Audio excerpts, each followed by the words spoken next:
Exercice vérin électrique. Soit un vérin électrique dont le schéma cinématique est le suivant, avec une photo en 3D.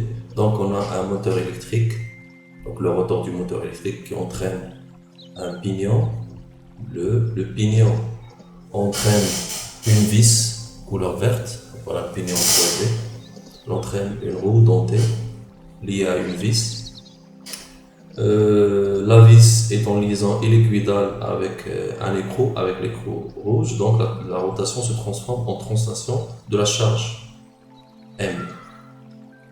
Donc la vitesse de rotation du moteur c'est oméga M, son moment d'inertie c'est Jm, suivant son axe de rotation. De même pour la vis, donc la vis moment d'inertie J vis, vitesse oméga vis, et bien sûr la charge translate à une vitesse Vc, avec bien sûr un pas, le pas de la vis, le pas de la liaison éliquidale, c'est P. Donc, première question, calculer l'énergie cinétique de l'ensemble des solides par rapport au bâti, les solides en mouvement bien sûr. Ensuite, deuxième question, écrire l'énergie cinétique en fonction de la vitesse de rotation du rotor, en déduire le moment d'inertie équivalent, G équivalent de l'ensemble de cette chaîne cinématique ramenée sur l'axe du rotor du moteur. Sur l'axe du moteur. Donc notre objectif c'est calculer l'énergie équivalente ramenée sur l'axe du moteur.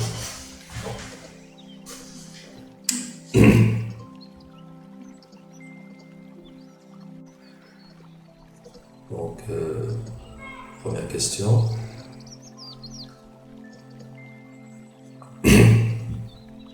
Soit, par exemple, sigma, l'ensemble des pièces en mouvement par rapport au bâtiment, B. Donc, on a le rotor, pièce bleue, la vis, pièce verte, et la pièce rouge, la charge. Donc, c'est l'écrou plus la masse. Donc, l'énergie cinétique T de sigma par rapport au bâti repère lié galiléen, bâti, est égal à T du rotor par rapport au bâti. Le stator bien sûr est fixé sur le bâti, donc ça fait partie du bâti, plus T de la vis par rapport au bâti, plus T de la charge par rapport au bâti.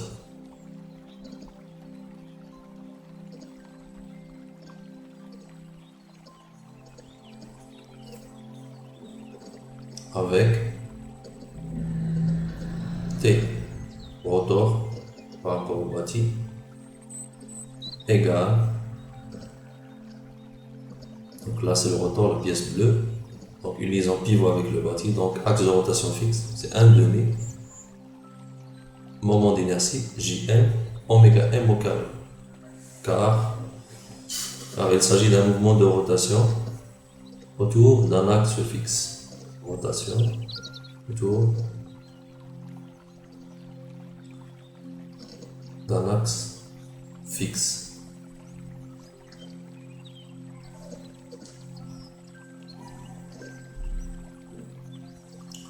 Deuxième, T de la vis par rapport au bâti est égal. Là encore, c'est une rotation, pièce verte, rotation autour d'un axe fixe, donc T moment d'inertie suivant cet axe, fois la vitesse de rotation suivant cet axe. Donc J vis, oméga vis au carré. Rotation, la même remarque, rotation autour d'un axe fixe. Troisième énergie cinétique. Troisième, donc T, charge par rapport au bâti. Là, il s'agit d'une translation donc, suivant une direction fixe, donc c'est 1/2 masse vitesse au carré. Donc translation suivant une direction fixe, suivant un axe fixe.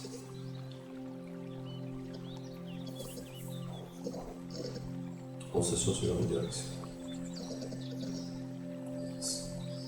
Donc maintenant, je peux faire la somme.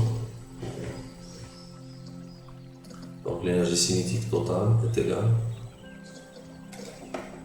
implique que T, le sigma par rapport au bâti, est égal à 1 demi facteur 2, donc J moteur oméga m carré, J vis oméga vis carré, plus la masse M VC carré. Là, c'est l'énergie cinétique totale.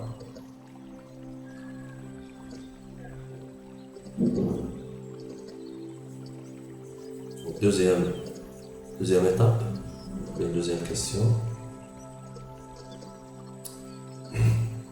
Écrire l'énergie cinétique, donc le résultat, voilà. Donc écrire cette énergie cinétique en fonction de oméga m. Donc il faut écrire oméga vis en fonction de oméga m et VC en fonction de oméga m.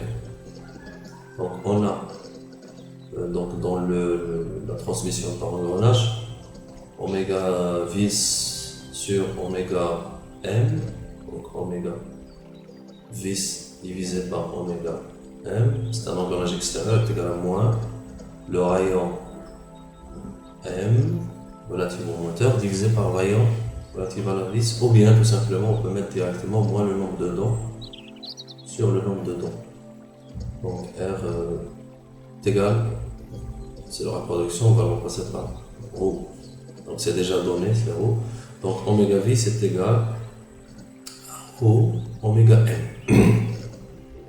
Et pour la vitesse VC, c'est la vitesse de translation de l'écrou. Donc la relation qui lie VC, la vitesse linéaire, à la vitesse de rotation dans une liaison équilibrable, c'est plus ou moins le pas sur 2π fois oméga de la vis. Bien sûr, le plus ou moins, c'est en fonction du sens de l'hélice. Cela veut dire que VC est égal à plus ou moins le pas sur 2π. Oméga vis, je peux la remplacer par ρ oméga m. ρ oméga m.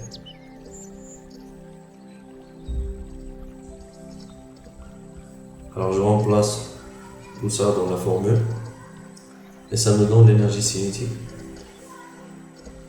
Alors, l'énergie cinétique totale, c'est 1 demi. Donc, le premier terme, c'est J moteur, oméga m, J vis, ρ oméga m, le tout au carré, plus la masse m, je remplace VC par le pas sur 2π ρ oméga m, le tout au carré, le tout facteur de donc je peux factoriser par 1 demi oméga m. Donc je vais faire sortir le oméga m carré. Donc T sigma par rapport à T est égal à 1 demi. Donc si je factorise par oméga m carré, il me reste Jm plus J vis ρ carré plus m le pas sur 2π ρ le tout au carré. Alors, le plus ou moins, donc ça n'a pas d'importance puisque c'est au carré, donc que ce soit 1 plus ou bien moins, au carré c'est toujours positif. Est égal, je peux l'écrire sous la forme de 1 demi, G équivalent oméga m carré, tel que G équivalent, c'est le terme, il y a l'expression entre parenthèses, avec G équivalent, c'est Jm plus J vis plus m, pas sur le carré, le tout facteur de ρ carré.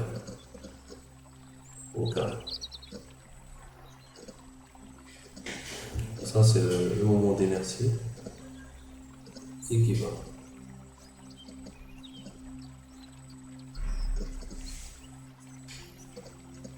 G équivalent, moment d'inertie équivalent, moment d'inertie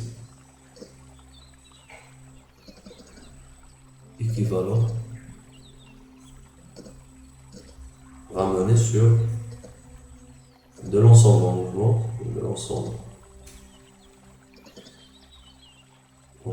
sigma en mouvement, ramené sur l'axe du moteur.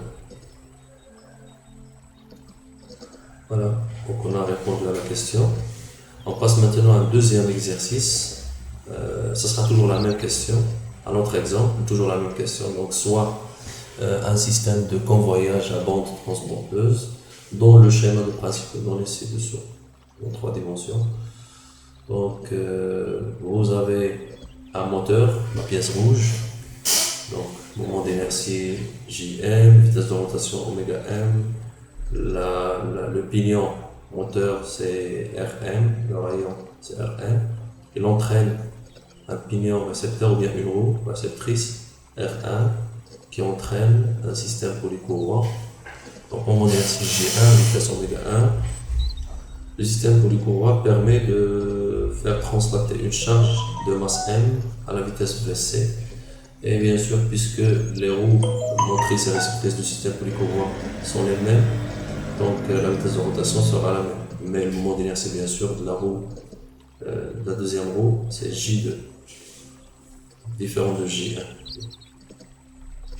Donc notre objectif est toujours le même, déterminer le moment d'inertie équivalent. Donc là, j'ai dit que c'est le même rayon, ça veut dire que ça sera la même vitesse de rotation. Mais bien sûr, le moment d'inertie est différent. Donc notre objectif, c'est de déterminer le moment d'inertie équivalent amené sur l'axe du moteur. Donc on va partir, comme toujours, de l'énergie cinétique totale de l'ensemble du mouvement. Donc on a l'énergie cinétique du moteur, énergie cinétique de 1, pièce bleue, énergie cinétique de la troisième pièce, du tapis, pièce jaune, énergie cinétique de la charge, pièce verte,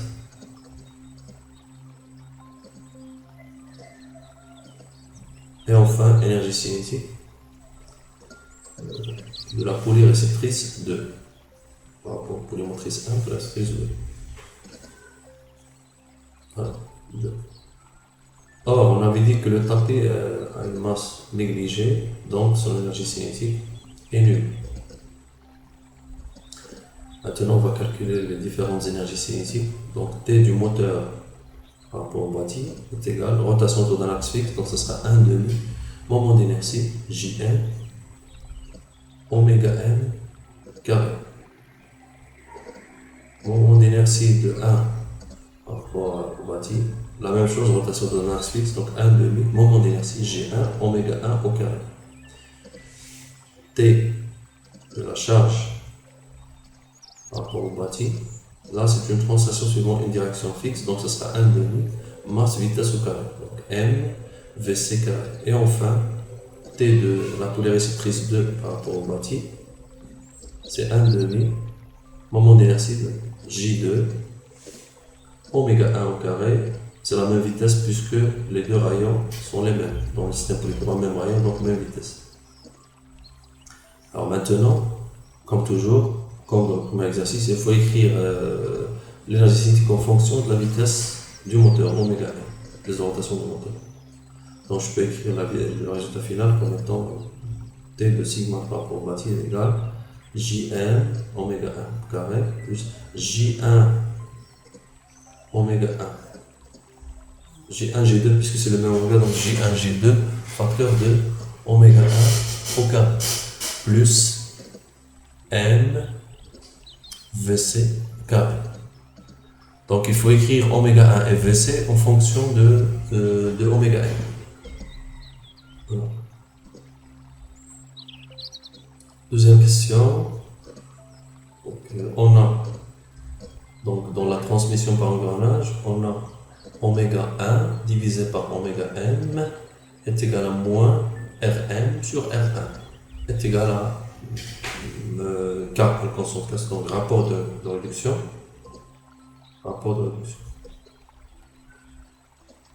Donc, je peux écrire que oméga 1 est tout simplement égal à K oméga m. Donc, oméga 1 est égal à K oméga m.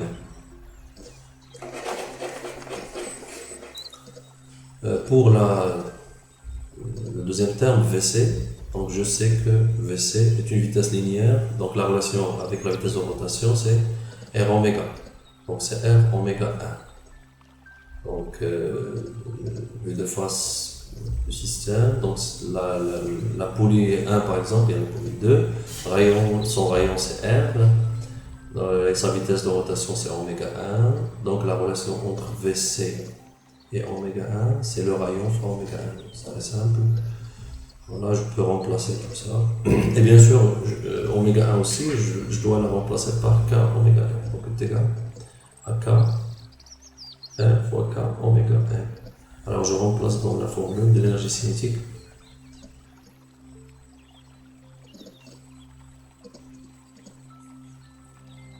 Donc l'énergie cinétique totale, T sigma par rapport au bâti, est égal à 1 demi Jm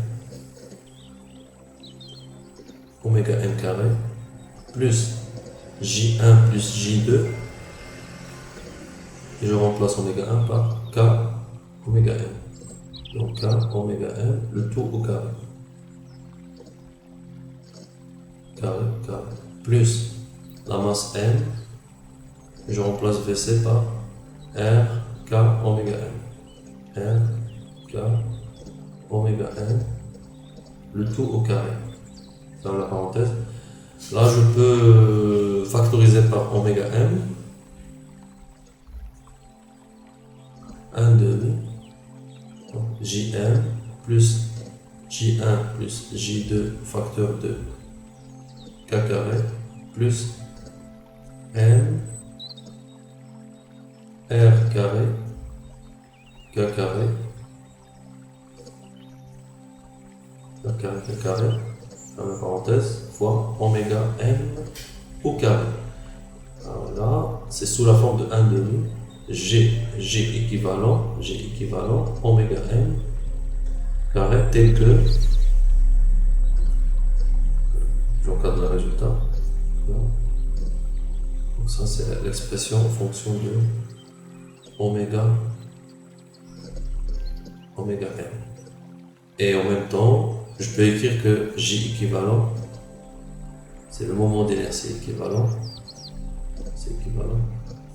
Et son expression, c'est le terme entre parenthèses. Moment d'inertie équivalent de l'ensemble en mouvement. L'ensemble en mouvement. Ramené sur l'axe du moteur. Ramené sur l'axe du moteur. C'est le terme entre parenthèses. On passe à un autre exercice. Donc c'est un ascenseur entraîné en translation par un rotor et une vis. Donc le rotor du moteur électrique entraîne la vis en rotation et grâce au système vis-écrou, on a une transformation de la rotation de la vis en translation de l'écrou. L'écrou est lié bien sûr à l'ascenseur. Dans cette solution, un contrepoids est choisi pour compenser le poids de l'ascenseur. Donc le poids de l'ascenseur et le poids du contrepoids sont égaux. Donc même masse, contrepoids et ascenseur ont la même masse.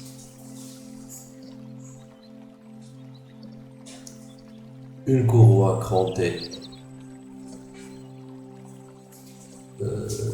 donc la courroie sur le schéma, s'enroule sur un demi-tour d'une poulie d'axe fixe par rapport au bâti. Une extrémité de cette courroie est attachée à l'ascenseur.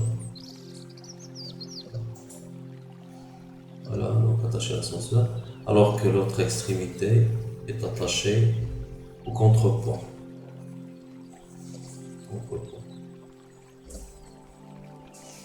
On néglige la masse de la poulie et de la courroie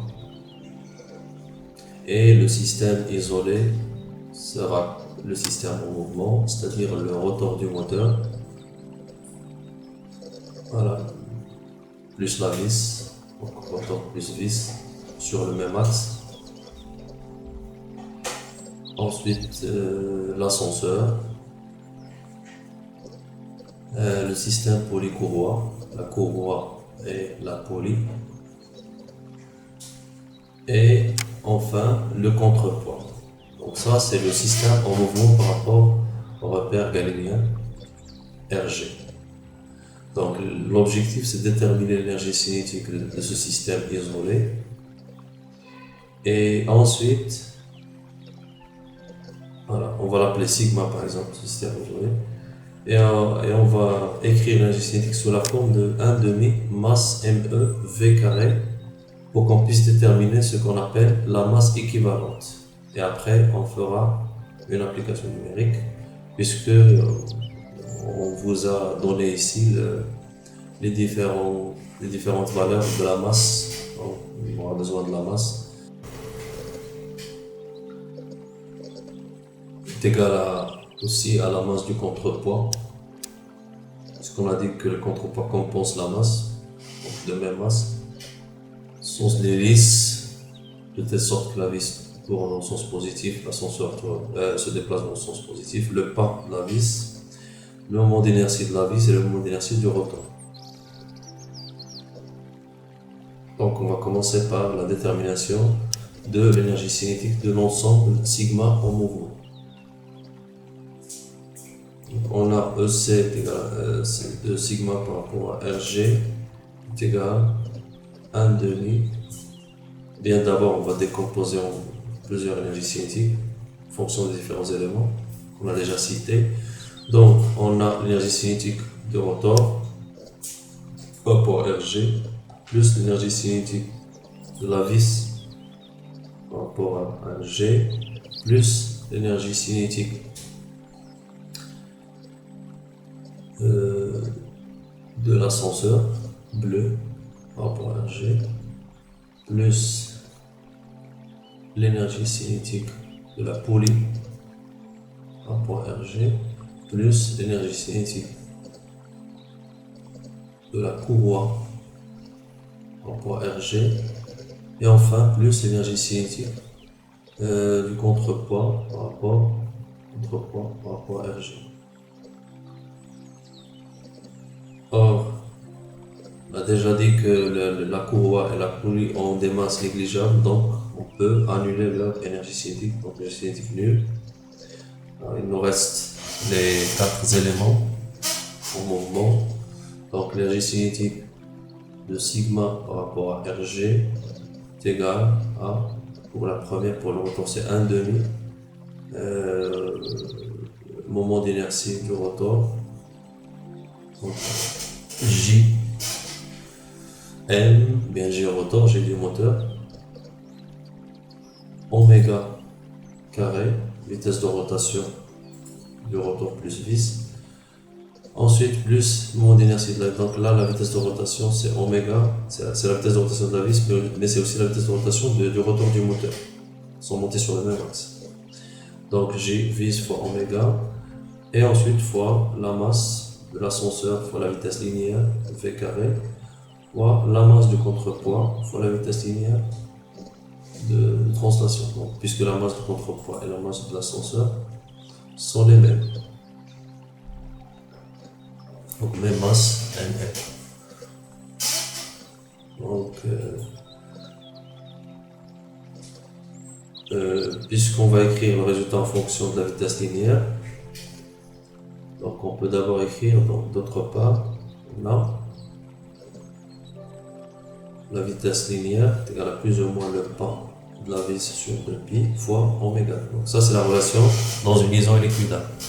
Moi je cherche oméga, donc oméga est égal à plus ou moins 2π sur le pas de la vis fois la vitesse linéaire. Donc je peux écrire oméga en fonction de la vitesse linéaire de translation. Donc je reprends la formule. C'est la relation d'un système vis. Donc je reprends la formule de l'énergie cinétique et je remplace.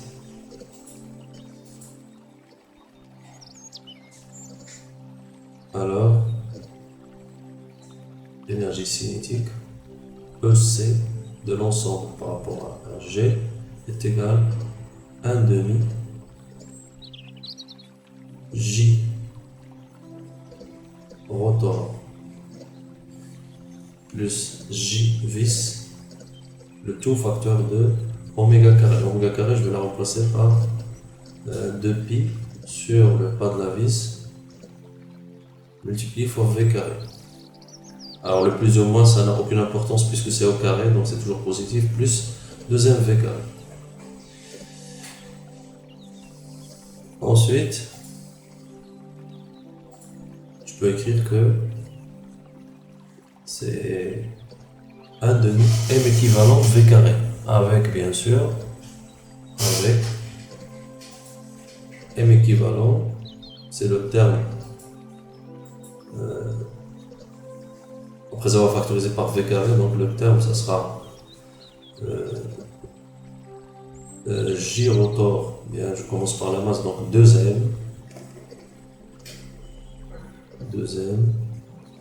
plus J rotor, plus J vis, fois 2pi sur le pas de la vis au carré.